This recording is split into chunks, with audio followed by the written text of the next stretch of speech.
Hello again. Let's do more business. The International Monetary Fund, IMF, is worried about the rise in global corporate debt. Why? Mainly for two reasons. Borrowing conditions have eased across the world, and at the same time, the type of debt has also provided investors with higher returns compared to government debt, which is compared or perceived as being safer. The attractiveness of the corporate debt has also made it easier for firms to get the money they want for investments, or in some cases, buying back their own stocks. Bringing this home to Ghana now, we want to ask ourselves, what about our corporate private sector?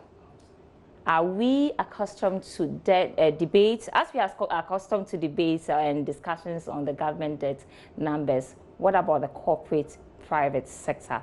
And joining me in the studio is Philip Namfuri from the business desk to talk more about this. Philip, so at the end of December 2018, about 36,000 million billion actually, yeah. 36,000 billion. 36 billion Ghana cedis. So 36 billion Ghana cedis was given out as in loans. Tell us how this was shared in the economy. Okay, so at the end of December 2018, Bank of Ghana gave us the numbers, and like you rightly mentioned, 36 billion. I know the number is very huge, so sometimes it may look like a million, like 1,000. So it's 36 billion Ghana cedis, right? And let me just give you the breakdown.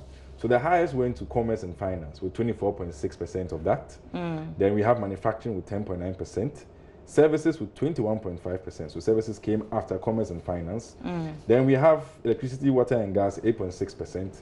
And then miscellaneous, that's a bunch of other items which are not major items as Bank of Ghana has categorized, 10.1%. Transport, storage and communication, 8.7%. Then guess what? Agric, forest and fishing, 4.7% of the loans went to them at the end of December 2018. Mining and quarrying, 3.2%. And then construction, 7.8%.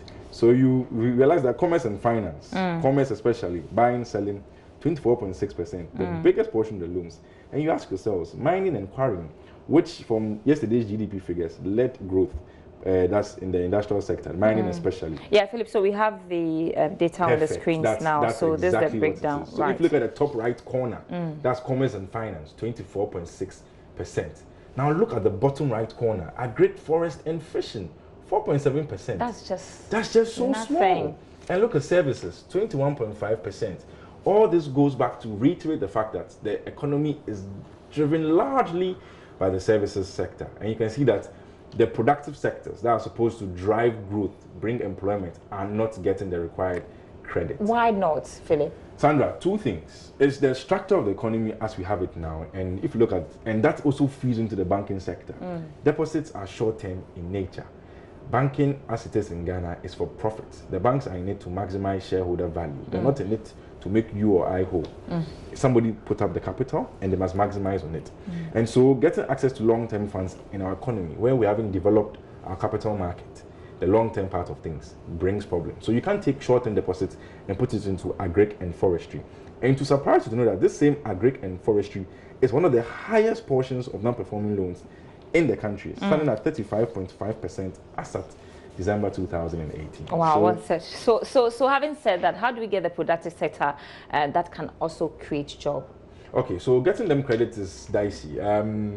Banks will have to take some risks, but they have to take prudent risks in a manner that it won't destroy deposits that they've created or that they've collected from you and I. At the same time, the environment must be created for growth in the capital market so that they can have access to long-term funds. And this is just easy saying it, but in practice, it actually takes some time to bring these structural deficiencies we have in our system from post-independence era right down to now. And it's the way the structure is. So it's difficult growing the long-term part of things, and we've been growing the short-term part of the market. And it's quite interesting. But you know, as I said in my intro, we are told that government debts are safer than corporate bonds. Why is that so? Okay, so government debt safer than corporate debt in total. So if I go and invest in treasury bills, I know that in my 91 days, 182 days, 1 year, I'm getting my money back. If I give my money to a company, if a company issues a corporate bond, and I give money to a company, how sure are you that this company is going to be there tomorrow. So why can't the company make money and stay? You see, it all depends on it all depends on the management of their debt structure. So you take on some debt and you put it into your business operations, you try and expand. If things don't go well and you start defaulting on some of these bonds that you've issued, as in repayments, then there's a problem. Let's even move away from corporate bonds. Right. Typical borrowing from a bank. If a company goes to borrow from a bank, we've heard about the cases of non-performing loans over and over again. So imagine that you are an investor that's given a company money, or a bank has given a company money, and a bank can't pay you back. Obviously, that type of debt is not safe. But governments, by all means, all things being equal, you'll be paid. Right, interesting. But let's move away from the banking sector. We have an interesting discussion coming up tonight. And you know, the benchmark value has been in the news.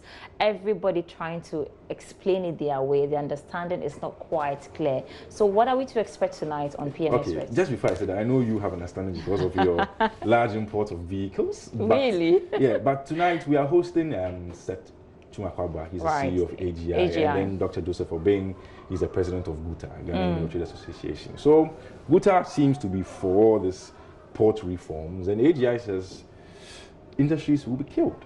Why? What's the reason? I would assume that the influx of imports will make their side of things uncompetitive, because some are arguing that this is a blanket benchmark value reduction.